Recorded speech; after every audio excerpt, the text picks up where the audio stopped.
Ang tawa ay wagas. Ayan guys, spec namin is para sa alaga naming kambing kasi nga po umorder ako para sa aking alagang kambing dahil nga po gagamitin namin ito sa bagong anak.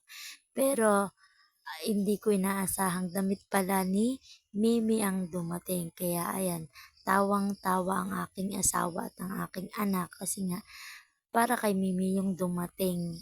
Kaya nakabidyo kami kasi nga ibibidyo namin at i-unbox yung para sa alaga naming baby coat.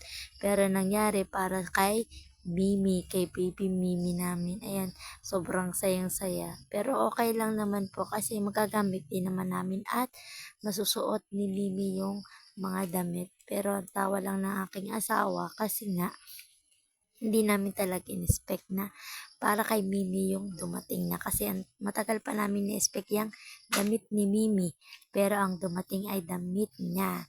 Ayan nga guys, it's sinusuotan na ng kanyang Papa EJ. Ayan, tuwan-tuwa naman at ayan, kalampog pa ang buntot ni Mimi. Ayan, tinry kahit pink.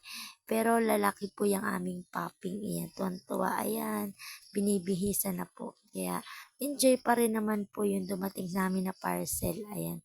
At nginabngab yung kanyang hinubad na damit. Ayan. At uninspected nga po yung in-unbox namin. Ayan. Thank you so much guys. Ayan, pasilip lang po sa aming puppy.